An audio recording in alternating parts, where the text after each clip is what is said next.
Ya Ali Mada, and welcome back to Ismaili Dialogue. Ya Ali Mada. Today we're diving into something I think pretty fascinating, Mm-hmm. the succession of the new Aga Khan. Okay. We've got two great sources to help us unpack this.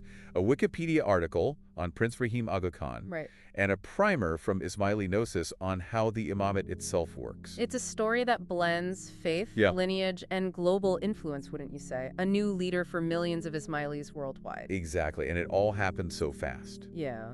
But first, let's make sure we're all on the same page. You'll notice in the Wikipedia article that Prince Rahim Aga Khan is now the 50th Imam of the Nizari Ismaili Muslims. That's a title that goes all the way back to the Prophet Muhammad, Right. making this lineage pretty significant, right? It's a direct line of descent, which is central to how the Ismaili imamate functions. Yeah. The Gnosis source actually describes it as a supranational entity passed down through designated male heirs. Oh, wow. So this global perspective is woven into the very fabric of the institution. That makes his background even more interesting. Yes. Born in Geneva, educated in the U.S. Phillips Academy, Brown University. Wow. Those are some big names. Yeah. And then he capped it off with graduate studies in Spain. What do you make of that kind of educational journey? It speaks to that balance between faith and worldly knowledge, which is so important to Ismailis. Right. It's not one or the other. Both are considered vital. Yeah. You see, by attending these institutions, Prince Rahim was exposed to Western thought and global networks, something that could definitely shape his approach to leading such a diverse community. And it's not just theory. He was deeply involved with the Aga Khan Development Network, or AKDN, Right. even before becoming Imam. Yeah. The Wikipedia article mentions his role chairing the Environment and Climate Committee and all the work he did with various AKDN agencies. That's a perfect example of putting belief into action. Okay. The 49th Aga Khan, Prince Rahim's father, often spoke about the spiritual and material world being inextricably connected in Islam. I see. The AKDN's focus on improving quality of life for everyone, regardless of faith, stems directly from that principle. Now, before we delve into the specifics of this succession, let's take a quick look at Prince Rahim's personal journey.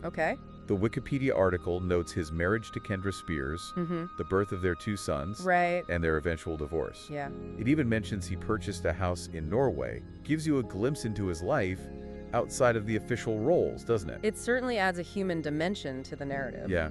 But turning back to the succession itself, Aga Khan IV passed away on February 4th, 2025. Oh, wow. And as per his will, Yeah. Prince Rahim was immediately named his successor. This will-based succession seems crucial. Can you elaborate on its historical significance for the imamate? Absolutely. It eliminates any uncertainty or potential power struggles, Okay. ensuring a smooth and immediate transition. Right.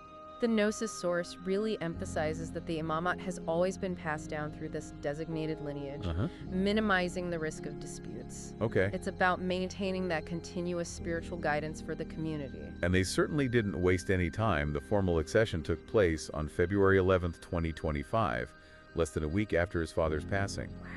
King Charles III even granted him the title His Highness. Okay. It all happened so quickly. There's a reason for that. The Ismaili community relies on the imam's guidance. So any sort of vacuum in leadership could be destabilizing. Right. And remember, the Aga Khan's role has diplomatic elements as well. That's why you see involvement from figures like the British monarch. I'm curious about the His Highness title and the Prince title, which, according to our sources, was actually recognized by the British back in 1938. Right. And goes even further back, right?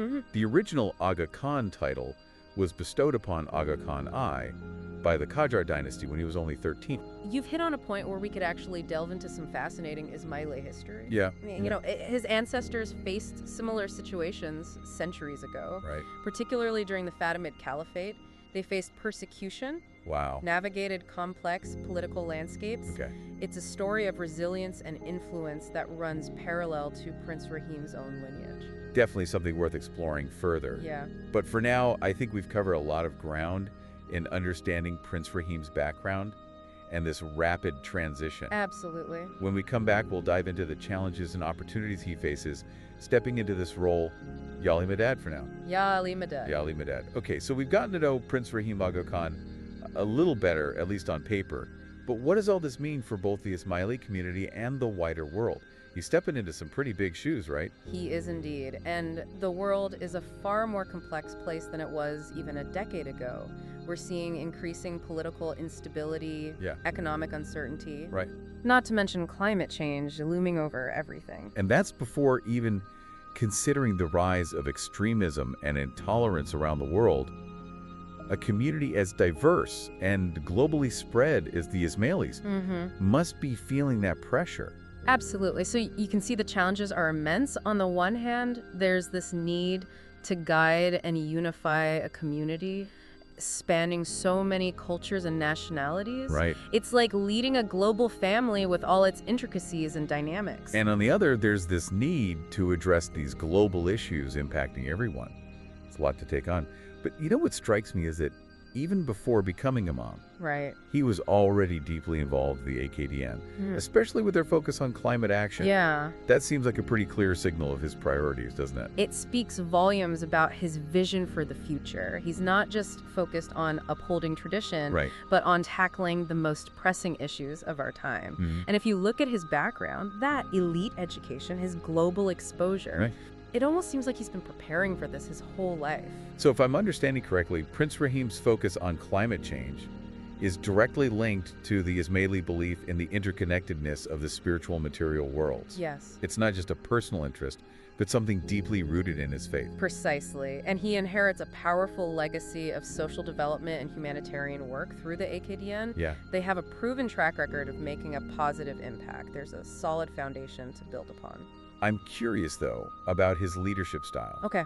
Will he be more vocal on the world stage, a public advocate for peace and development like his father, or will he adopt a different approach? That's a fascinating question. Yeah. Aga Khan IV was known for his quiet diplomacy, working behind the scenes to influence positive change. Right. It's still early days, but I suspect Prince Rahim might be more public-facing. Oh, okay. He might leverage his platform to raise awareness and advocate for the causes he believes in. Right.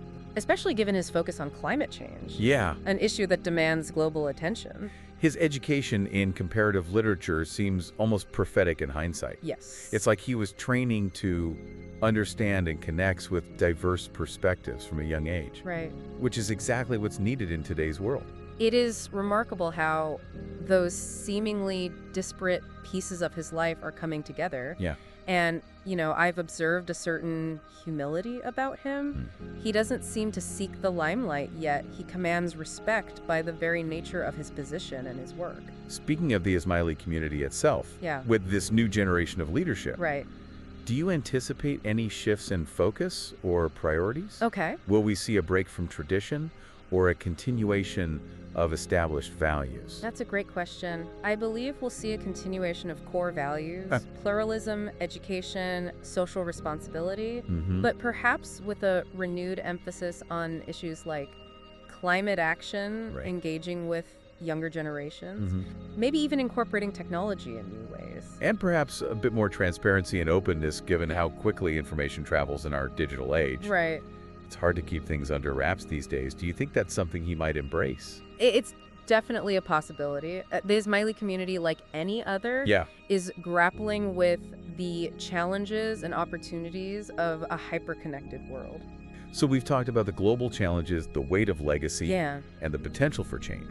But what does all this mean for the average Ismaili person? Right. How might they experience this new era? I believe there's a palpable sense of excitement and anticipation within the community. Okay. They're deeply devoted to their Imam, Yeah. looking to him for spiritual guidance and inspiration. There's a genuine eagerness to see how Prince Rahim will shape their faith in their lives. Right. It's like a new chapter's unfolding, Yeah. full of potential.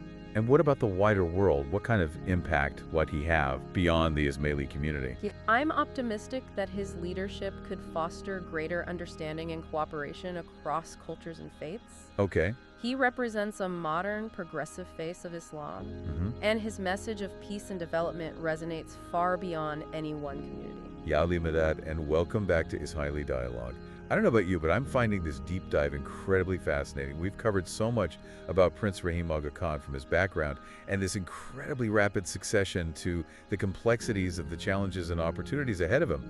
It feels like we've only scratched the surface, though, wouldn't you say? We have. This is just a glimpse into a world where faith, leadership, and global impact intersect. Right. But even in this short time, some key themes have emerged that are worth highlighting. Wouldn't you agree? Definitely, for me, one of the biggest takeaways is that this is truly a new era for the Ismaili community. Yes. Prince Rehim Aga Khan brings a unique blend of tradition, modernity, and a global perspective that feels incredibly relevant in today's world. Right, and it's not just about leading a faith community. Yeah. He's also stepping into a role that champions social justice, development, and positive change on a global scale. His leadership extends far beyond the Ismaili community, touching lives worldwide through the work of the AKDN. And his emphasis on climate action is so striking. He's not shying away from these really difficult global issues. He seems to be approaching them head on, leading by example. It's inspiring to see, honestly. It is, and it's even more remarkable when you consider that he's part of a lineage that stretches back over 1,400 years, an unbroken chain of spiritual authority. That continuity, that connection to history, is something truly unique. It really makes you think about the resilience of the Ismaili community.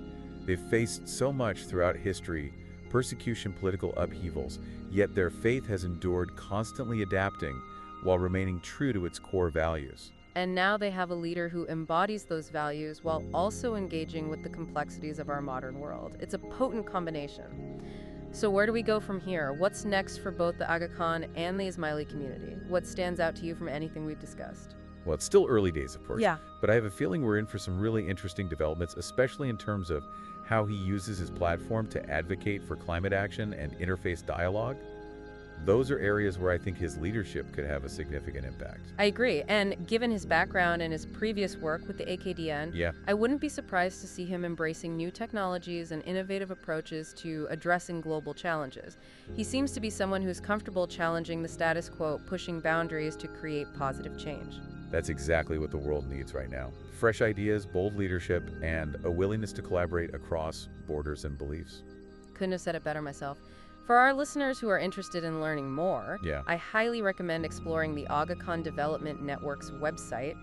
It's a treasure trove of information about the incredible work they're doing around the world, from education and healthcare to economic development and cultural preservation. You'll be amazed by the breadth and depth of their initiatives. It's truly inspiring stuff, and if you're intrigued by the history of the Ismaili Mamad, there are so many resources available online and in libraries. It's a fascinating journey through time, a story of resilience, intellectual brilliance, and a profound commitment to faith. This deep dive has given us much to ponder. And as we conclude this exploration, I want to leave you with this question. Okay. Considering Prince Rahim's emphasis on climate action, how might his leadership inspire individual Ismailis like yourself to address this global crisis? What a powerful question to end on. As we say in the Ismaili tradition, Ya Ali Madad. Thank you for joining us on this deep dive. We hope you've gained some new insights and feel inspired to explore further.